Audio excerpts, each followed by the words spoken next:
Alhamdulillahillazi hadana lihadza wa ma kunna linahtadiya laula an hadana Allah. Asyhadu an la ilaha illallah wahdahu la syarika lah.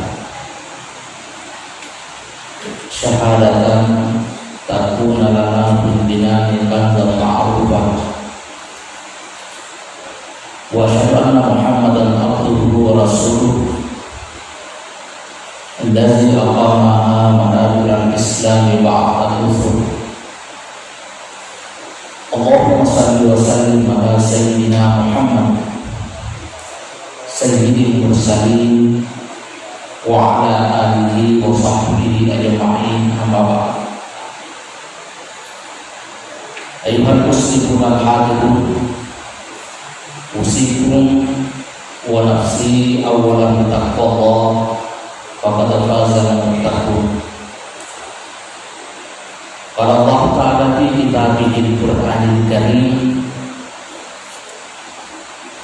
a'udzu billahi as-sami'il 'alim minasy syaithanir rajim. Wa qala Luqman libnihi wa huwa ya'iduhu ya bunayya la tusyrik billah inna syirka la zulmun 'adzim. Sadaqallahu al-'azim. Hadirin sidang jamaah Jumat yang insyaallah dimuliakan oleh Allah, diyakini oleh ulama tafsir kita, ketika ada seseorang bukan nabi dan bukan seorang rasul,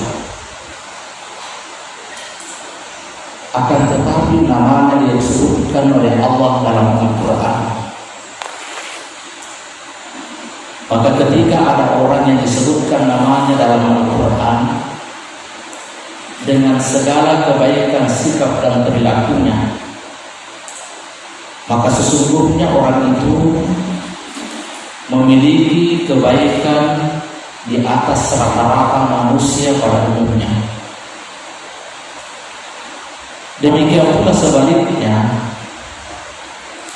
ketika ada orang disebutkan namanya dalam Al-Quran dengan segala sikap dan perilaku buruknya, maka sesungguhnya orang itu memiliki sikap dan perilaku melebihi daripada keburukan yang dilakukan oleh manusia pada umumnya atau rata-rata manusia pada umumnya. Dan ternyata dalam Al-Quran dua contoh manusia ini semuanya ada disebutkan dalam Al-Quran. Ada contoh manusia disebutkan namanya dalam Al-Quran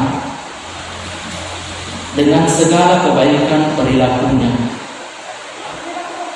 Demikian juga ada contoh manusia yang disebutkan namanya dalam Al-Quran juga dengan segala keburukan perilakunya. Salah satu contoh tersebut bisa kita lihat dalam Al-Quran surah Al-Lahab, di mana Allah menyebutkan nama Abu Lahab dalam Al-Quran. Bukan hanya disebutkan dalam Al-Quran, tetapi bahkan disebutkan, dijadikan sebagai nama surah, dan di situ disebutkan sikap, perilaku dan keburukan-keburukan yang dilakukan oleh Abu Lahab. Bahkan dalam surah Al-Lahab ini bukan hanya nama Abu Lahab yang disebutkan oleh Allah, tetapi juga Allah menyebut nama istrinya, wa mar'atuhu hammalatal hatab.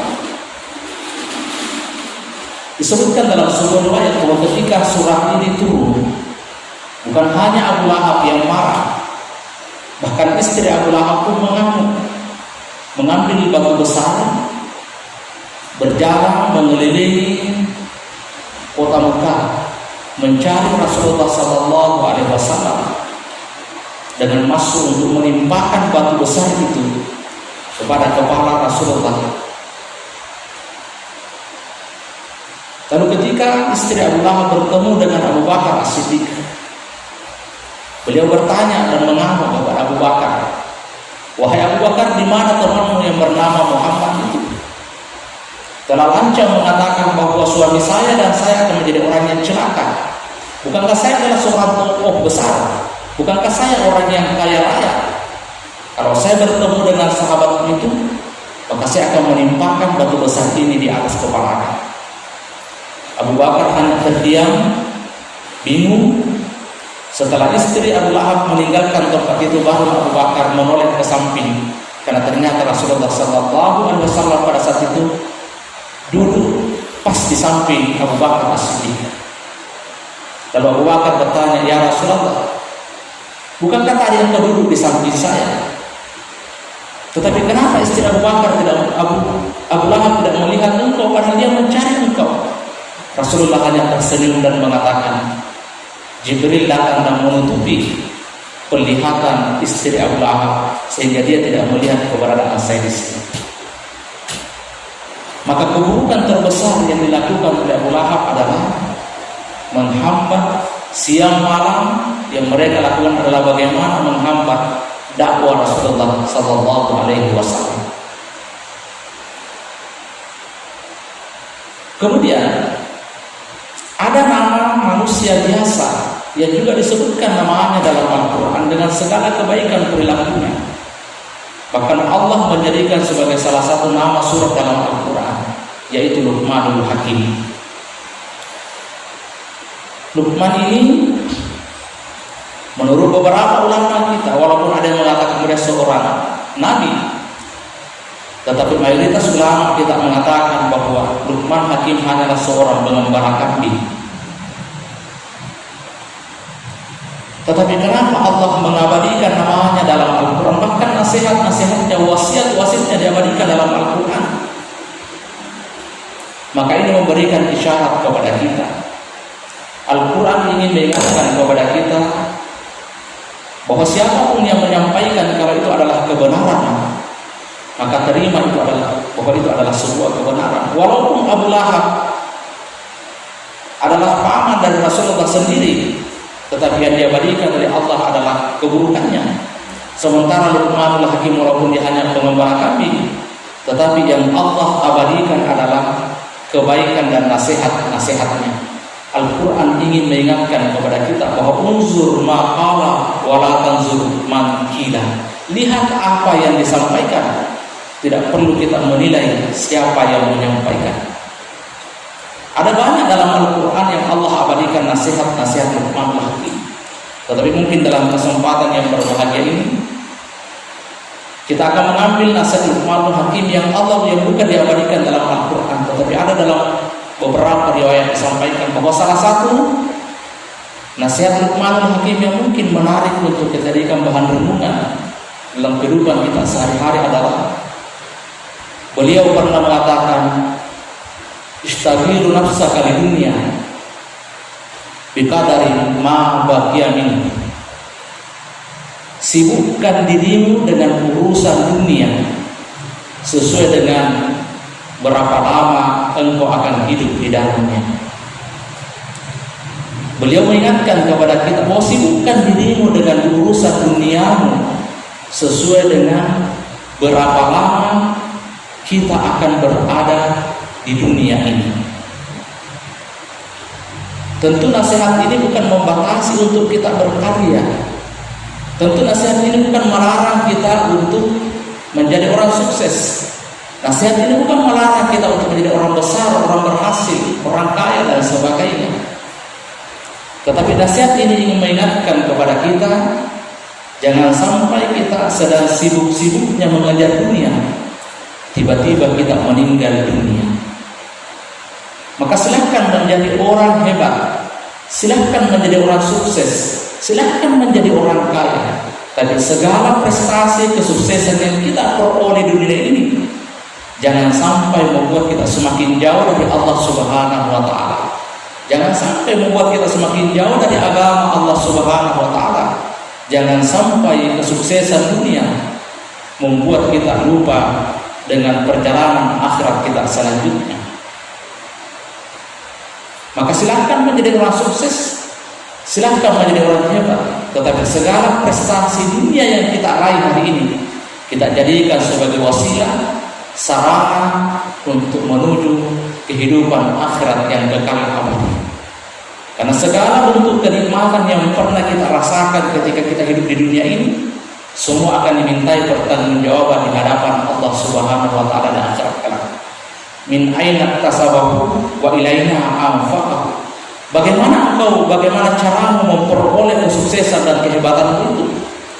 Dan setelah itu kau pergunakan kesuksesan kehebatanmu untuk apa? Semua akan menjadi pertanggungjawaban di hadapan Allah Subhanahu wa taala di akhirat kelak. Karena itu segala bentuk kenikmatan yang pernah kita rasakan, segala bentuk kenikmatan yang pernah diberikan oleh Allah, lalu kenikmatan itu membuat kita lupa kepada Allah Subhanahu wa taala, maka sesungguhnya itu bukan kenikmatan, tetapi itu hanyalah siksaan yang tertunda. Demikian pula sebaliknya, bahwa segala macam penderitaan yang pernah kita alami selama kita hidup di dunia ini, ketika ujian, cobaan dan penderitaan itu membuat kita semakin dekat dengan Allah Subhanahu wa taala, maka sesungguhnya itu bukanlah penderitaan, tetapi itu adalah kebahagiaan yang tertunda. Maka Rasulullah sallallahu alaihi wasallam mengingatkan kepada kita, ajaban li amril mu'min, bahwa sungguh menakjubkan, kata Rasulullah, urusan orang-orang yang beriman. Wa laisa dzalika li ahadin illa lil mu'min, dan ini tidak terjadi kepada orang siapapun kecuali orang yang beriman. Apa itu kata Rasulullah? In asabat sarra syakara fa kana khairan lahu. Ketika dia mendapatkan kenikmatan, kebaikan, lalu dia bersyukur, maka segala bentuk kenikmatan itu akan menjadi baik baginya. Wa in asabathu dharra sabara fa kana khairan lahu. Demikian pula bagi orang beriman, ketika mereka ditimpa oleh musibah, ujian dan cobaan, dan mereka mampu bersabar, maka ujian, cobaan dan apapun itu akan mendatangkan kebaikan baginya. Oleh karena itu, Luqmanul Hakim ingin mengingatkan kepada kita bahwa segala potensi diri yang kita miliki, kita jadikan sebagai sarana untuk kehidupan akhirat kita kelak. Jangan sampai nikmat yang Allah berikan kepada kita justru membuat kita semakin jauh dari Allah Subhanahu wa taala. Maka istaghfiru nafsaka biqadarin ma baqiya minhu. Silakan sibukkan dirimu dengan urusan dunia bima baqiya minhu, sebagaimana atau seberapa besar engkau akan berada di muka bumi ini. Karena sehebat apapun seseorang, sesukses apapun seseorang, sebesar apapun seseorang, maka pada akhirnya akan kalah oleh waktu. Karena memang tidak ada yang kekal abadi di dunia ini. Hadirin sidang jamaah Jumat yang dimuliakan oleh Allah, mudah-mudahan kita termasuk hamba Allah yang bisa mengambil pembelajaran dari kisah-kisah yang Allah abadikan dalam Al-Quran. Ketika Allah mengabadikan kisah orang-orang dengan segala sikap dan perilaku buruknya, maka sesungguhnya Allah ingin mengingatkan kepada kita, jangan sampai kita berada di garis golongan atau mengikuti jejak-jejak keburukan tersebut. Demikian pula ketika Allah mengisahkan kepada kita jejak-jejak orang-orang yang baik dalam Al-Quran, maka sesungguhnya Allah ingin agar kita mengambil pembelajaran dari kebaikan orang-orang yang Allah abadikan namanya dalam Al-Quran. Barakallahu li wa lakum fil Qur'anil azim wa nafa'ani wa iyyakum bima fihi min al-dzikril hakim. Aqulu qouli hadza wa astaghfiruhu innahu huwal ghafurur rahim.